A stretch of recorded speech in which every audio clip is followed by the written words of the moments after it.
What's up, sports bettors? It's Matt Modi here with OddsJam, coming to you, giving you a best bet for the NFL opening night game between the Bills at the Rams. Pretty exciting stuff. We're like 2.5 weeks away from the NFL season starting Thursday, September 8th. So I figured I would go through the betting lines, the betting odds, find a best bet for this game, Bills at the Rams. Pretty exciting game. The defending Super Bowl champ in the Rams going against the presumptive Super Bowl favorite in the Bills. It's going to be an awesome game. So looking at the money line odds here, and let me zoom in. It looks like, unsurprisingly, the Bills are favored here. Even though they're not the defending Super Bowl champ and they're not at home, they're the favorite because they have top to bottom the best roster in the NFL. They have the best odds in terms of likelihood to win the Super Bowl. They also have Josh Allen, who is the betting favorite to win MVP this year. So there's a lot of factors in favor of the Bills. So their money line odds, according to the OddsJam line, is at about minus 128. The OddsJam line on the Rams has that at plus 116. Now, there does look like there is a little bit of value on the Rams money line if you can get it on Fox Bet at plus 125. Because the sharper books that we have on here, the OddsJam line and Bet Online, price this at 116 and plus 115. We can get that 10 cents higher at plus 125 on Fox Bet. So we'll come back to that one just to see where things look. I want to go to the point spread and the total first just to look at that. So it looks like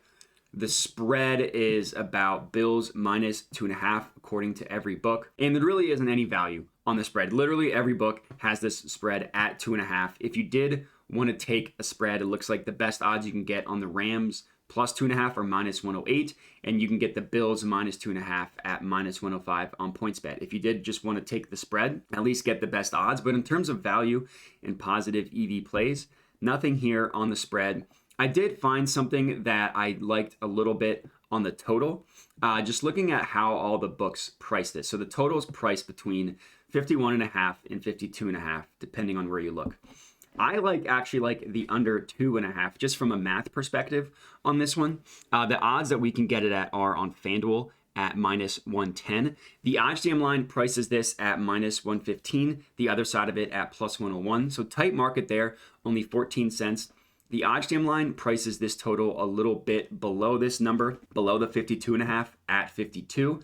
A little slightly juicing it towards the under, but not by a wide margin at all. It still would round to plus 100 pretty much each way, but a little bit favoring the under at minus 106 with the over at minus 105. But I do like the under in this case because another sharp book that we like to compare, Bet Online, has us at 51.5. So a full point lower than what we could get it at on FanDuel. I am going to go ahead and sit this one out. But if you did want to take the total, I would recommend taking the under for that logic. But for me, it's not a positive EV play if you remove the VIG on the OddsJam line. So I'm going to sit it out, find a positive expected value play. But if you did want to dive in on the under, you could. Where I ended up finding a valuable play is if we go back to the money line. So as I mentioned, there was some value on Fox Bet at plus 125. But let's see exactly how much. Let's remove the VIG and see what the lines are from there.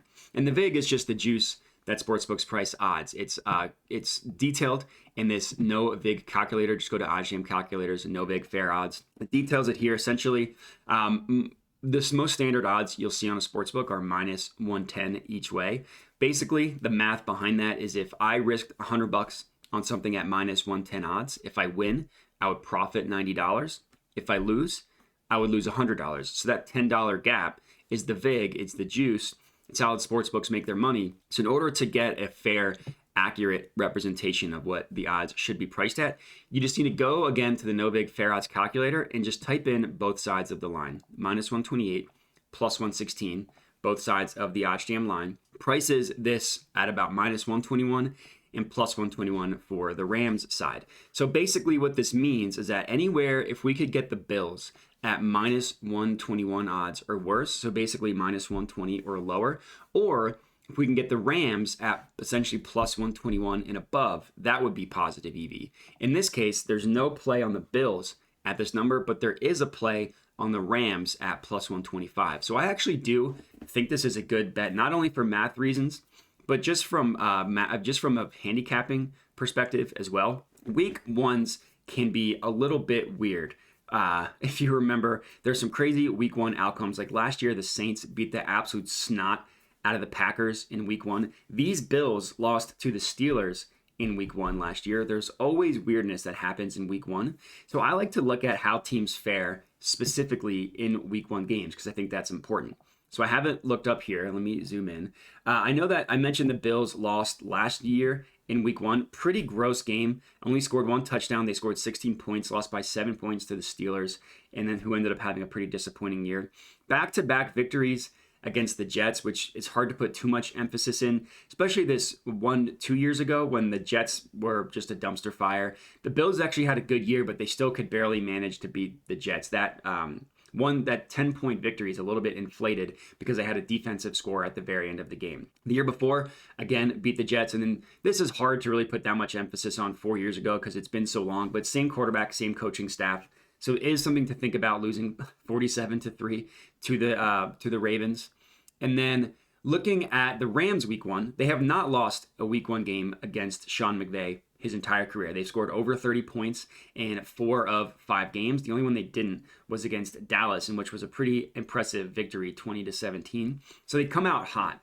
I also think that the Rams have a little bit better continuity than the Bills. Now, you might think that the Bills are returning Josh Allen, they're returning their head coach, but they're replacing their offensive coordinator, and they're also replacing 2 of their 3 main targets from last year. Gabe Davis is everyone's fantasy darling. He's only finished with 35 receptions in back-to-back years. Emmanuel Sanders and Cole Beasley got a lot of targets from Josh Allen last year, are no longer there. Now, they still have Stephon Diggs, but the Bills are also replacing their offensive coordinator, Brian Daboll. So their replacement, Ken Dorsey, has been with the Bills for 3 years. So you assume there aren't going to be any growing pains. But in week one, against the defending champ Rams, who really don't have any type of replacement to do, they just won the Super Bowl. Assuming everything is okay with Matthew Stafford's elbow, which I admit is a little bit concerning, I think the Rams are actually a good bet for an upset in week one. They're returning pretty much the same roster that won the Super Bowl last year. They have a historically good record in week one, beating some decent teams in this stretch as well. Now, the Colts, that was a long time ago, a different Colts team. That was before they had Frank Reich as their head coach. The Raiders, they beat by 20. The Panthers, before they were bad, beat by 3. The Dallas beat by 3. Then last year, they stomped the Bears, who a bad team, to be fair, but still stomped them. So they have a little bit of a better track record in week one. They have more roster continuity from top to bottom. And I think that I did look it up. Defending Super Bowl champions are 8-3 straight up in week one, the past 21 seasons. So they have the history of winning. Granted, Super Bowl winners are normally the best teams, so it makes sense. They're normally not underdogs in week one, but still they have the track record of winning in week one. So I think that all in all, backing the Rams at plus 125 on Fox Bet, it's positive expected value, and I like it from a handicapping perspective as well. So I do think that it's worth throwing half a unit on the Rams money line at $50. So I'm going to go ahead and lock this one in on Fox Bet. Just like I said, half unit play on the Rams money line at plus 125. I think there is a ton of value here, so I'm assuming this one gets accepted. Guess I have to wait a little bit. All right, and let's try this one again.